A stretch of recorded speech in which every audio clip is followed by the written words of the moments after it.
Hey, this is Steve Wilson, the man behind the monster Kongo Kong, former Impact Wrestling superstar, and you are listening to the WrestleHorror podcast.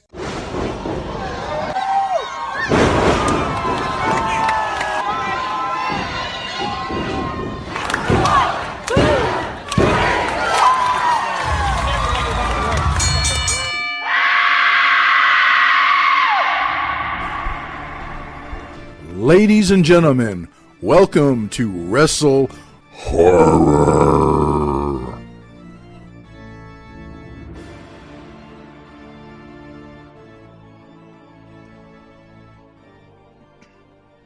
Greetings, viewers and listeners. Meathook Jim here, the WrestleHorror podcast.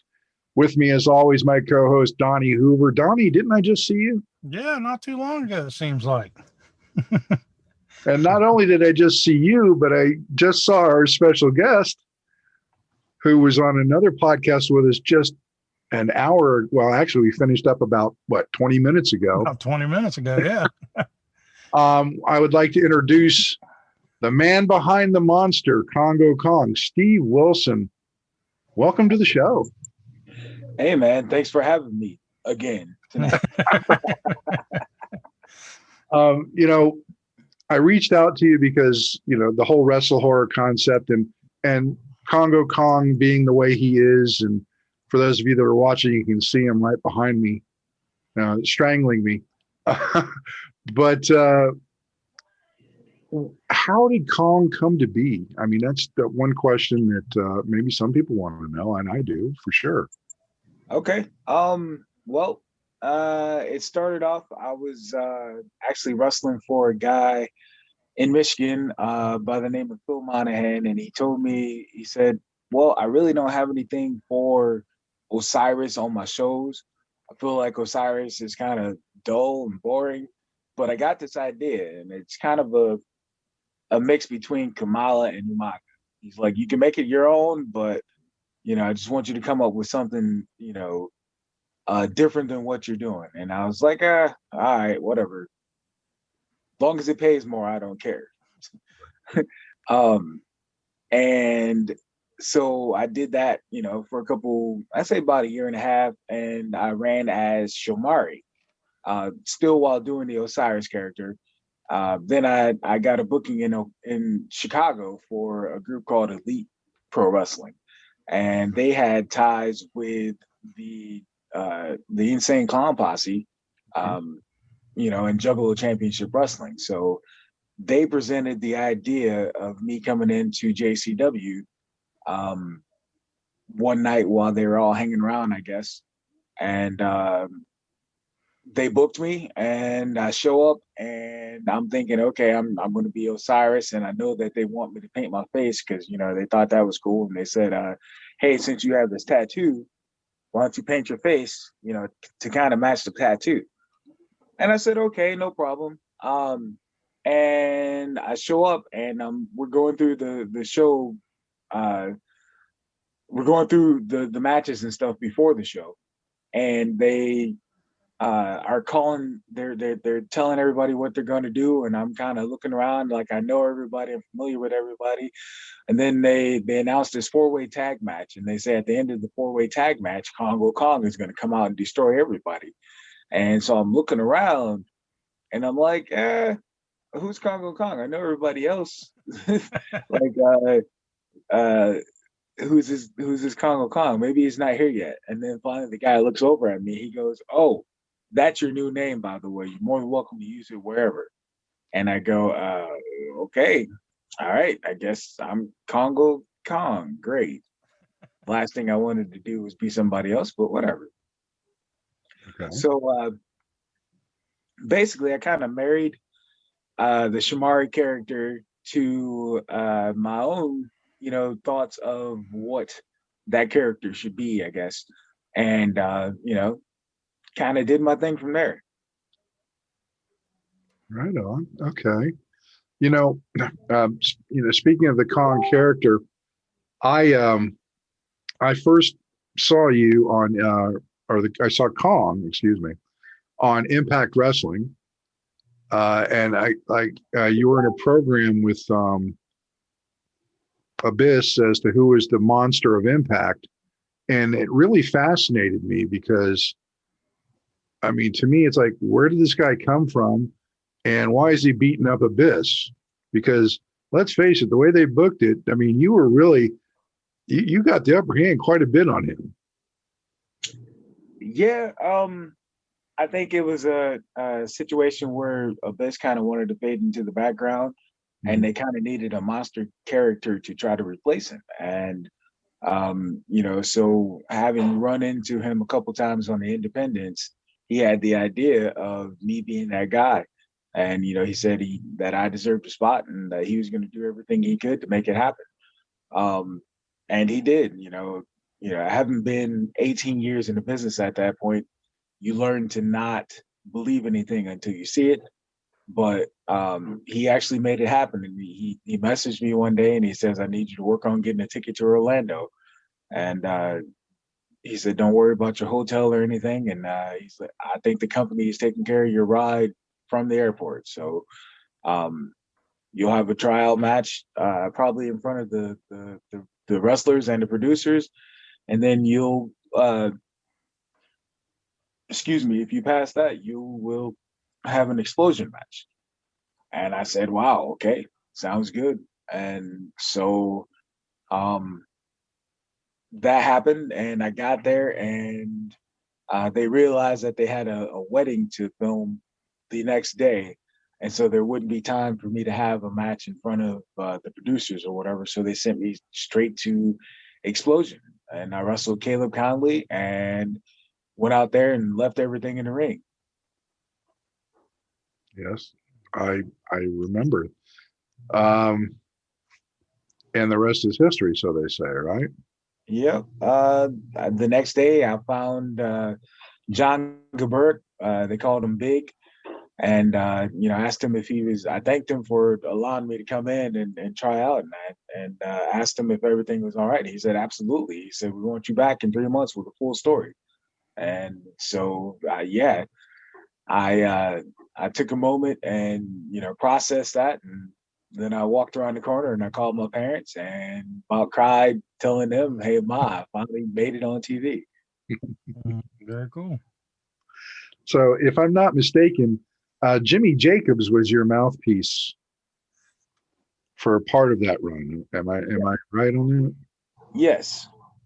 I've known Jimmy Jacobs for over 20 years, actually.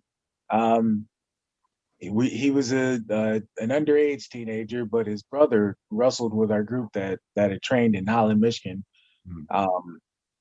And Jimmy would work on sound or video or whatever he could do to be around the business.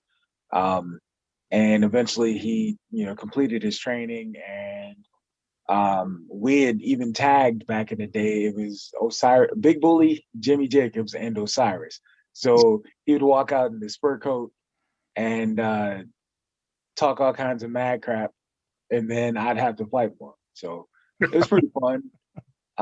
Then to 20 years later have that thing come full circle was pretty awesome. And being on TV with him, having that kind of chemistry that we had, based on us working together over the years and basically being broken to the business together. It was pretty awesome. So overall, how was your experience with Impact? Impact is still one of my favorite promotions to watch. And how was your overall experience with that? I had fun. I met many people that I probably never would have met otherwise. One of my closest friends to this day is Fallah Bah. We came in the same weekend, he and Mario Baccara and we roomed together, and we were inseparable during the time that I was there for the next 2 years. Genuinely a great human being, one of the funniest people I'd ever been around. Nothing is ever off limits with him, and he's genuinely funny. We were sitting in the locker room, and I had just arrived. My grandmother had passed, and we buried her that day. And I had just arrived 2 tapings. And that was the night that I'd wrestled Abyss, actually. And so after the match, I'm like sitting there and I'm getting a little emotional. I'm thinking about my grandmother, and I'm thinking about, traveling that 1,000 miles and finally, having a match that, I guess kind of defines my career and having to go really well. And I started to tear up, and I say something to the effect of, and now my grandmother can finally watch me, because she had been sick a long time before that. And so out of nowhere, he just pops up and he says, yo, she has the app. And I look at him and I want to kill him, but it was so funny. I had no choice but to laugh, So we just died laughing, and everybody that was in that vicinity got to be a part of that laugh, and it was a good moment, because there's some dudes that I'd spent some time with, and I was okay, with that kind of moment happening. Mm-hmm. Yeah, that's always good to relieve a little stress off of it too, off something like that. Right. Because like I say, my parents both passed away, and I had a couple moments like that as well, like early on, to where I had a couple good laughs about it, and it definitely helps. Right. Yeah, I've got to agree with you there, because back was it 2019? Yeah, when Impact had Homecoming in Nashville, right at the beginning of January. The day before I went to that, because I drove down to Nashville for the taping or for the pay-per-view. And the day before that, I had just buried my little brother in Florida. And to go to that show and to have that entertainment really took a lot of my grief out and helped me cope with what was going on. Because my little brother was 46 years old. Right. Yeah. And, the last thing I want to do is, much less bury my parents, but I don't want to bury my younger brother. Absolutely. But it was a healing process for me when I went to that, just because I enjoy watching the show. I enjoy watching the talent, and it just took me out of everyday life and put me into that bigger than life scenario that is pro wrestling. Mm-hmm. Yep. It's such a I equate it to a ministry, and it's not about doctrine or belief or, anything like that. But it is simply the story of good versus evil, with good most of the time outdoing the evil, good coming out on top in the end. And it's kind of a situation that is meant to minister to people, to help them through their rough times and, their everyday life. I always tell my students, we never know what the fans are dealing with when they go home or what they have to go through in their everyday life. The best we can do is be there for them. Absolutely. Yeah, I agree. So Donnie, I know you had some questions for Steve. Why don't you go ahead and? Yeah, just one is the last time I saw you in person, I talked to you briefly in the back, but it was at War Wrestling over there in Lima with Big Tom and them. Mm-hmm. And you guys did an 8-man that night. It was you and Abyss and Kevin Thorne. And then you had Zach Spades. He come out in the casket as the mystery partner. Mm-hmm. And so that was a fun night. That was a great crowd and all that. Is there any difference or preference? Would you rather work with Abyss in a tag, or would you rather work against him, or and even Kevin Thorne? Even was it fun to tag with him, or have you ever wrestled against him? Or yeah, I've done both, and like either way is awesome to me. But I had a blast that night, because just sitting over and babysitting the corner. Like, they didn't let me do much during the beginning. They wanted me to take the hot tag. And I was like, okay, right, that's awesome. I'll do that. And neither one of those guys, has an ego or feels like, they have to still shine over anybody or anything like that. And they were completely fun to work with. I even love, just hanging out, chilling in the back with them. Two completely good guys, and it was a lot of fun. So whether I wrestle them or I wrestle against them, or wrestle with them or against them, they're still two fun guys to get in there with, and I really don't have a preference. Just get me in the ring with them. All right. Yeah. Yeah. I did notice on the, like when Zach Spades come out of the casket and the crowd popped for him, Kevin Thorne kind of broke kayfabe a little bit, and he had to turn his back to the crowd, and he was either looking at you or Abyss, and he was like, "Oh my God, they popped it! You know, they popped for him." And I Right, just, like, me and my right, wife, me and my wife were sitting right there, and I started laughing. She was like, "He couldn't keep it in, could he?" I was like, "Nope." So, but yeah, that was pretty good night. They did good. So you're basically doing independence and stuff like that now, and you've also started your wrestling school. Let's talk a little bit about your wrestling school and get that out there for so like when everything starts opening back up and you start ramping up your school again, get some people in there for you. Yeah, I run Professor Kongs Wrestling Academy, and it's located in Bluffton, Indiana. It currently has 4 students plus some of the students that I previously trained, who come in and help me out now and again.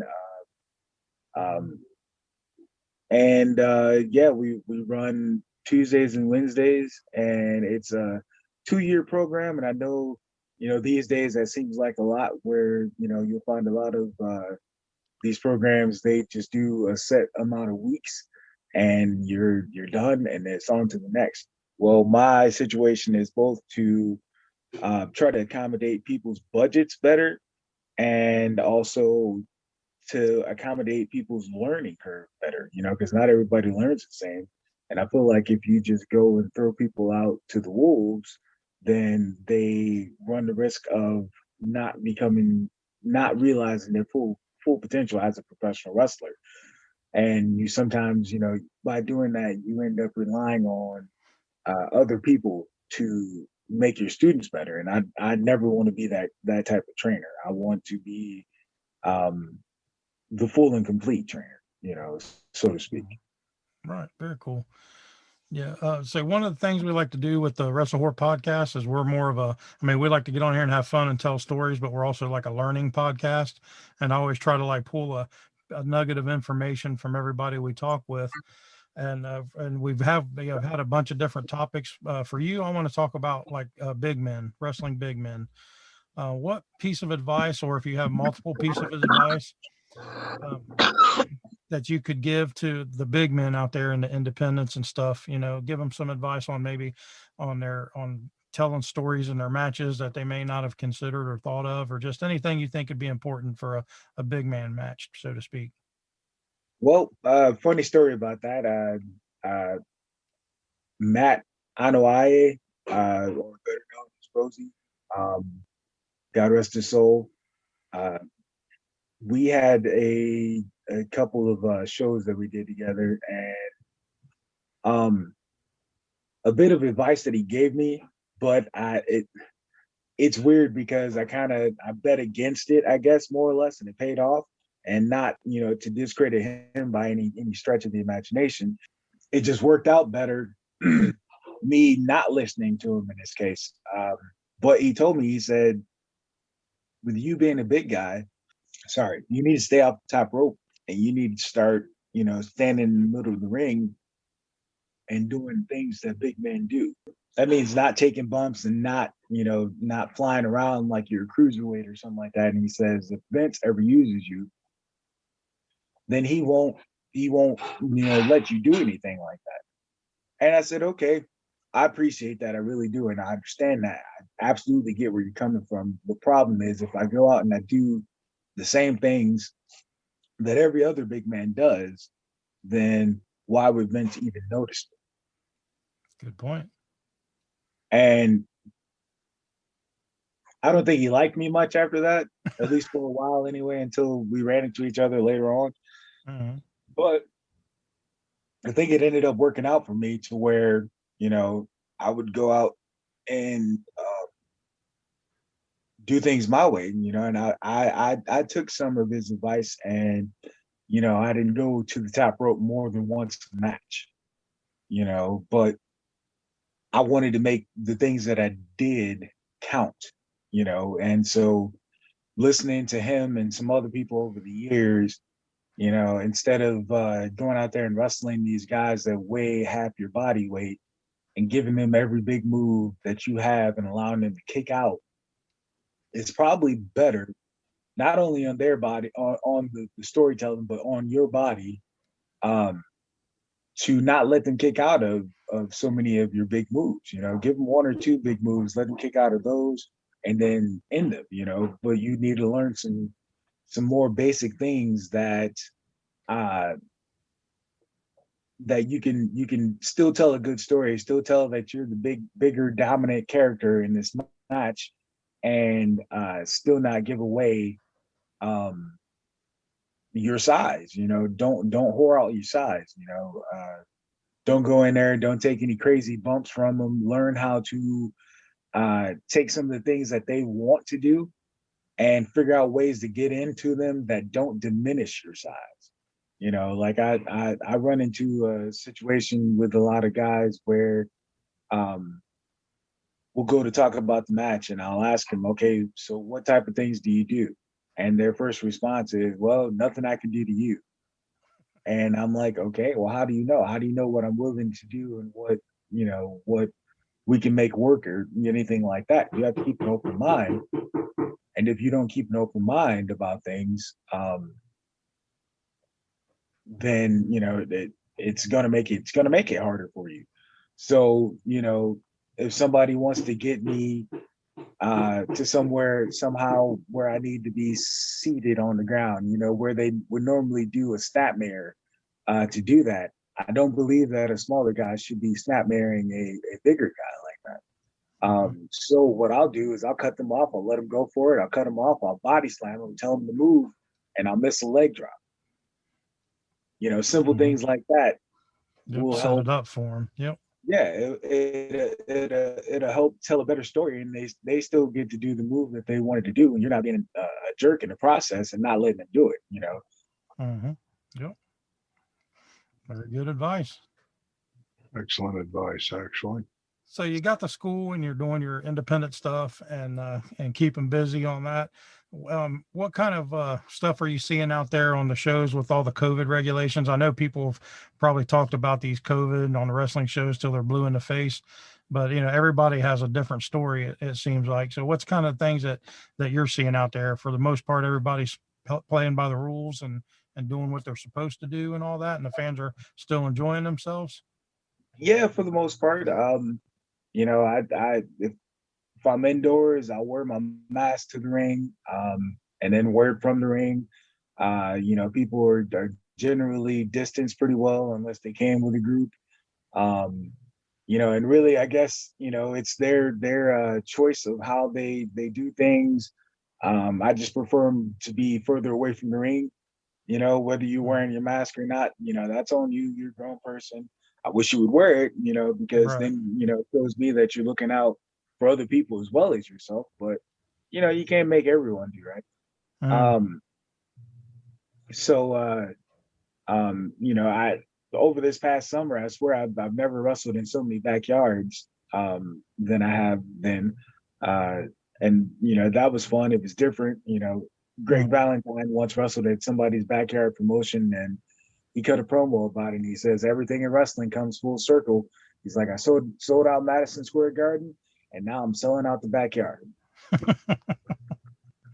And I mean, it wasn't necessarily a backyard promotion that I was working for. It was just what we had to work with, you know, and it was a way to keep our fans engaged and keep them coming, you know, that way you don't lose out on any fans, and, you know, your fans don't lose out on what they love to see you do.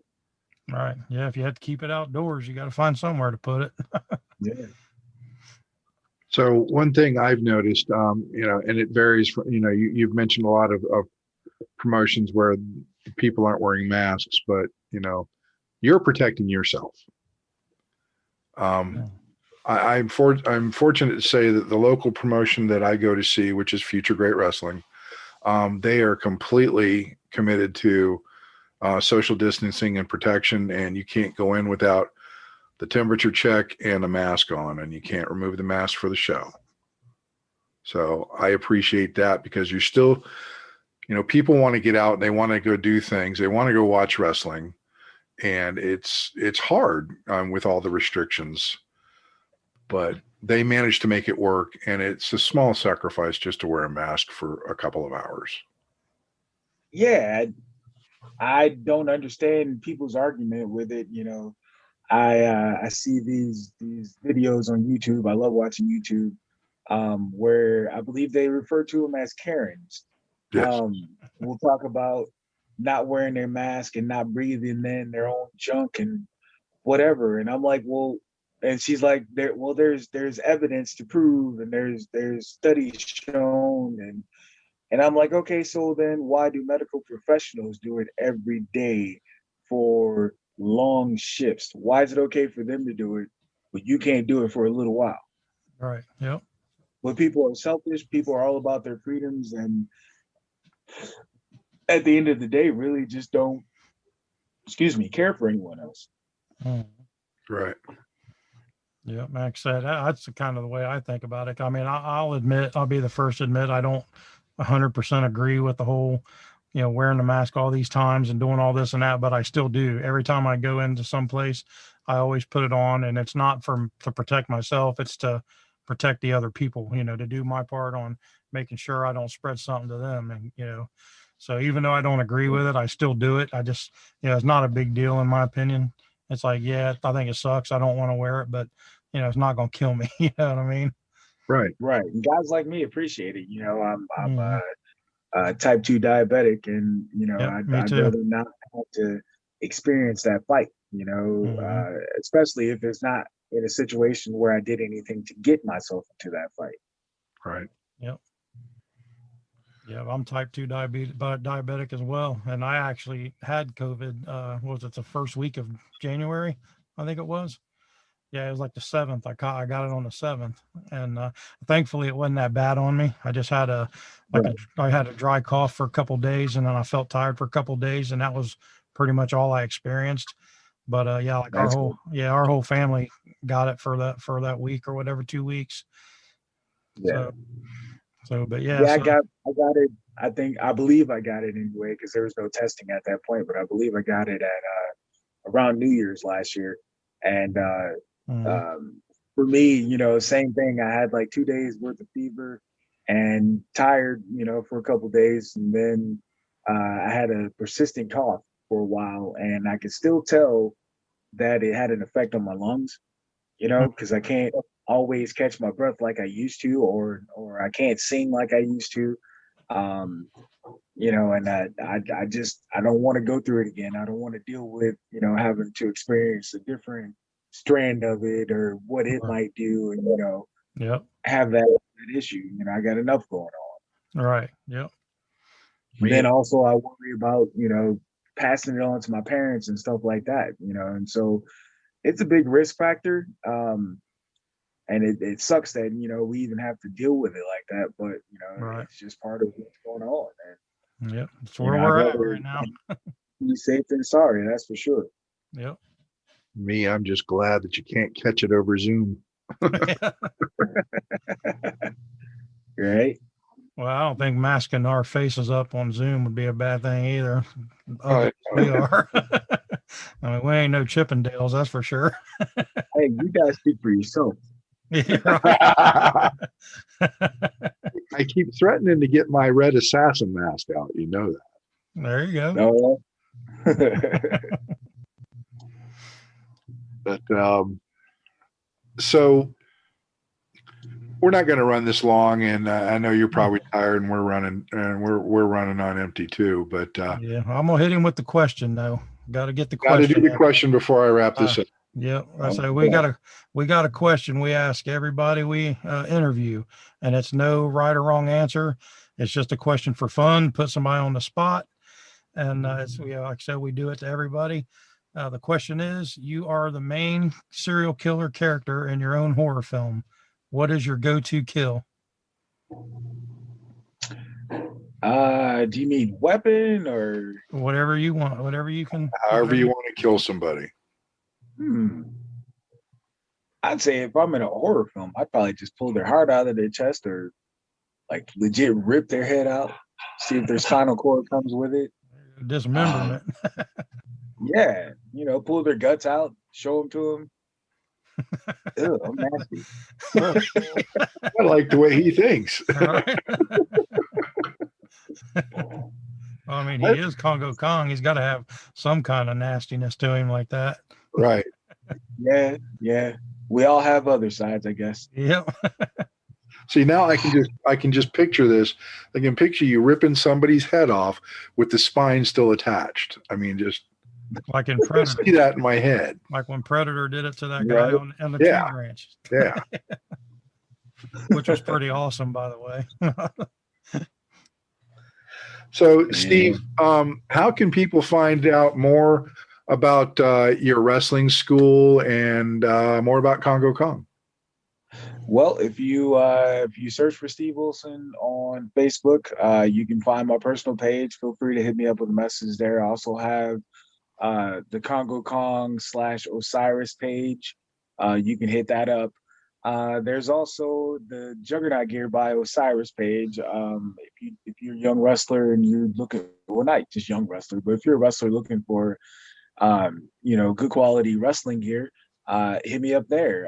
If you are interested in training to become a wrestler or furthering your training, feel free to hit me up at Prof Kongs Wrestling Academy on Facebook as well. If you want to just get a hold of me otherwise, and I mean, you don't have to go to each individual page for whatever, just get a hold of me and we can discuss whatever. I'm not like a super stickler to anything like that. If you want to get a hold of me on Instagram, it's KongoCyrus78.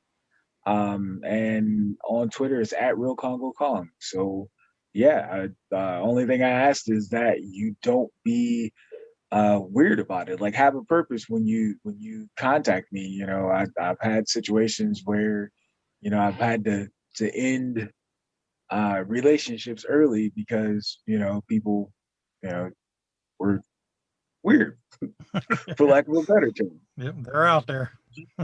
Unfortunately, with the internet comes the weirdness.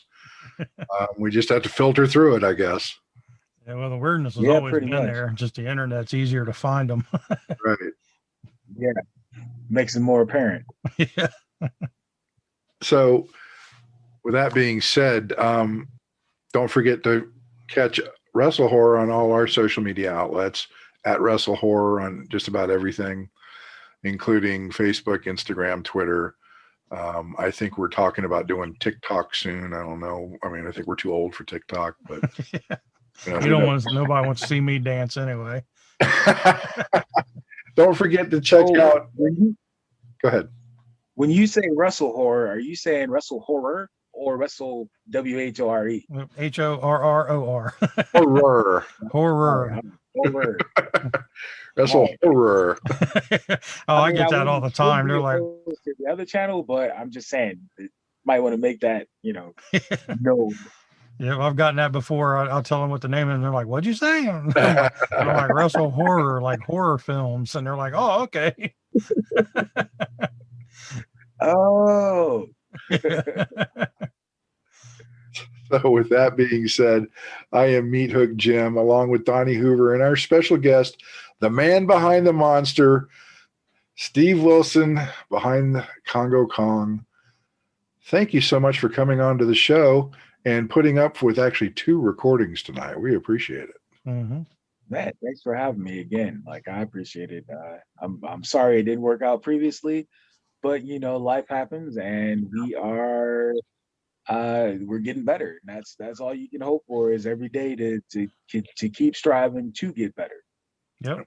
And hopefully sometime by the end of this year, hopefully things will be back to normal and people can go see wrestling when they want to, and nobody has to wear a mask, and everybody will be happy again. There you go. That would be so nice. Yeah. I'm Meathook Jim. We'll catch you on the next episode. Thanks for listening.